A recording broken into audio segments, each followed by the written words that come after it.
Hello and welcome to this morning's Liverpool News Roundup here on Anfield Agenda. My name is Conor and I'm going to take you through all of the latest Liverpool news, including a positive update around Ryan Gravenberch's contract.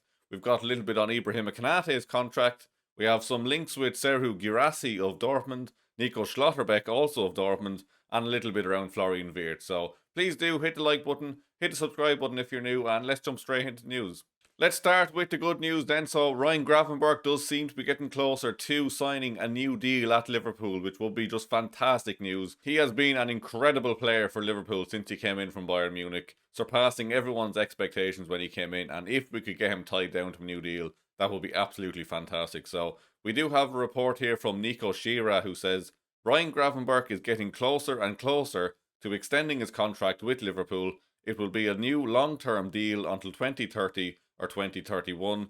A Saudi club had submitted a huge bid to the Dutch player last summer, but he turned it down to stay at the Reds, and that's good to see as well. Good to see that Ryan obviously is committed to the Reds. He's about to pen a new contract, and he turned down a huge offer from Saudi Arabia last summer, as the report there says, which would be completely stupid. I think if he had gone to Saudi, he's far too young to be thinking about that. Maybe at some point in the future he will end up over there, but he's far, far too young to be thinking about moving to Saudi Arabia at this point in his career. He's just about to come into his peak in the next couple of years, and he's already one of the best midfielders in the world. So the sky's the limit for Ryan Gravenberch.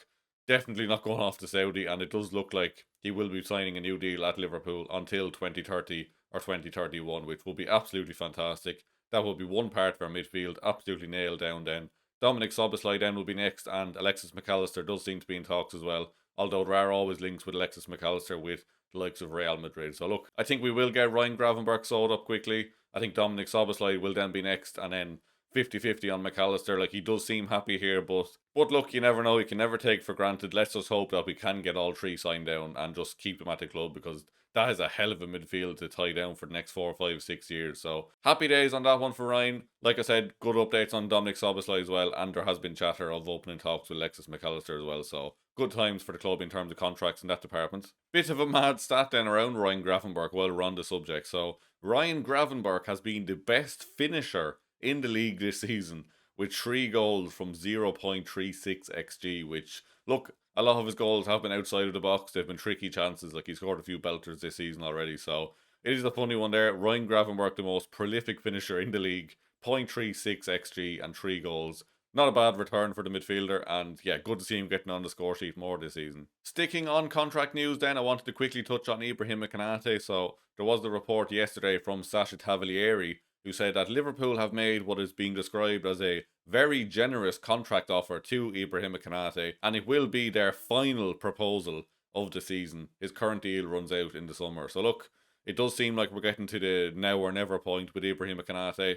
It does seem like there is a very, very decent offer on the table for him, and I would expect in the next few weeks we will hear if he's going to stay or if he's going to go. I think we will get a definitive decision on that very soon. So look, we all want it sorted. I would personally like him to stay, but I'm not going to lose any sleep on it if he does leave. So let's just hope for a resolution quickly on that one. Please do let me know in the comments below, what would you be giving him? I think somewhere in around the 200k is probably fair for a player of his pedigree and just how long he's been at the club and stuff. But I think if you're getting up into the 240s, 250s, I think it's a bit much. I think anywhere in that maybe 175 to 220 range is an absolute maximum for me. So look, please do let me know, would you rather keep him? Would you rather let him leave? And what kind of money would you be offering him in this situation?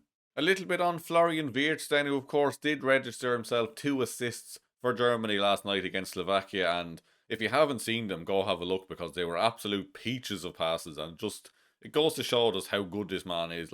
Fair enough, Slovakia wouldn't be the toughest of opposition, but just go look at them passes and the link-up play he was doing last night. He was absolutely phenomenal, and rightly so. He's been praised, and I just wanted to touch on this. So in addition to his pair of assists for Sané, the 22-year-old completed 94% of his passes, won 3 duels, created 3 big chances, and played no fewer than 6 key passes in a masterclass display at the Red Bull Arena, and those stats are via SofaScore.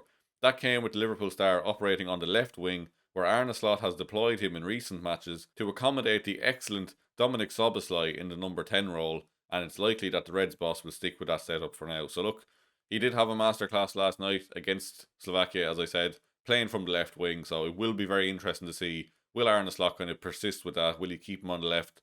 Will he try to work him back into that central role? Like, even if he's starting from the left, like, he can still cut inside and take up the areas he wants to. So it's definitely an interesting one. Please do let me know if you watched the game last night, what you thought of his display. I watched back the highlights this morning and seen the compilations last night of the like passes he was making, the runs, the assists, everything. Like, he just looked top class, and let's just hope Liverpool can get that out of him, because he's far, far too good to just not succeed at Liverpool. So I've absolutely no doubt he will start to show this in the Premier League very soon. But yeah, brilliant from Florian last night.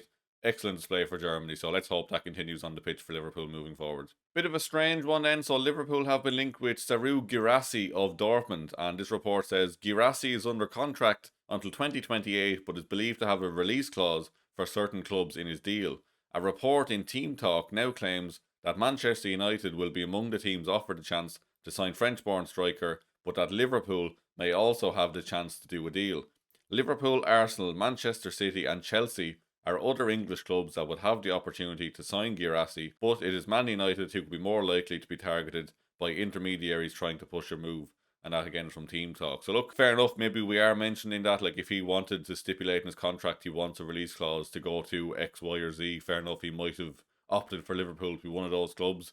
Do I see us going out splashing a load more money on a striker after bringing in Hugo Ekitike and Alexander Isak? No, I'm going to completely rule this one out in all honesty. Like, good player from what I've seen, but like, he is getting on in years and we just don't really need a striker. Like, we have enough strikers. We need wingers, or at least a winger. So like, the links with Antoine Semenyo, for example, that makes a lot more sense than links with Serhou Guirassy of Dortmund. So like I said, I'm sure the player would have preferred to move to us at some point in his career, and then like, agents are going to start mentioning our names as well just to hype up a bit of interest. So I wouldn't read too much into this one. So yeah, I would firmly put this one in the probably not category. I can't see this one happening. Last link then is with Nico Schlotterbeck, who has been linked with the Reds a good bit in the past few weeks. This report then comes from Pete O'Rourke, who was speaking on Football Insider's Inside Track podcast, and he says there is a potential for a cut price deal to sign the defender. It's claimed that the Reds could sign Schlotterbeck for cheaper than first expected.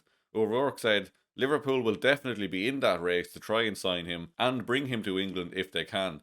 A top player like that, you might be able to get him for a cut price fee next summer, especially if he's going into the final year of his contract with Dortmund without any agreement on an extension.